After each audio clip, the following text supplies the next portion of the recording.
In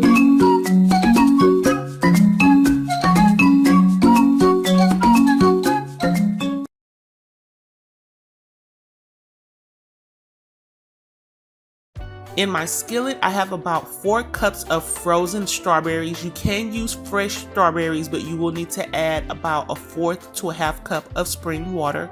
I also have 1 tablespoon of sea moss gel and about 1/4 to 1/2 cup of agave. You can sweeten it according to your preference.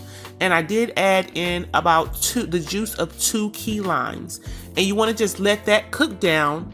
In the meantime, you want to make your crumble topping mix. So I have 2 cups of spelt flour, 1/2 cup of agave powder, 1/4 cup of date sugar, 1 teaspoon of Ceylon cinnamon, and 1/4 teaspoon of sea salt.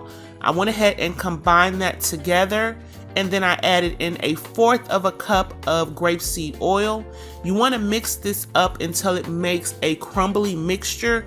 You can add a little more of the grapeseed oil as needed until you achieve a texture that is a lot like this. You want it to stick together and be kind of sandy looking and crumbly. Then you're going to go ahead and press this mixture, half of this mixture, you're going to press half of it into a pan that's lined with parchment paper. Then you're going to bake that on 350 degrees for about 10 minutes. So while that is baking, you want to make sure that you are checking on your filling, your berry filling, and you want to cook it until it starts to reduce down to a jam-like consistency. So you want to make sure you're simmering it over a low heat, stirring it occasionally. And this is about the consistency that you want to go for, where it's not too much liquid, it's more like a thick jam. Then you're going to go ahead and add this mixture directly on top of your hot crust when it comes out of the oven. You can let the crust cool, but it's not necessary. And on top of the berry mixture, you're going to go ahead and gently sprinkle the remaining crumble mixture that you have left over. You want to completely cover the top of your berries like so.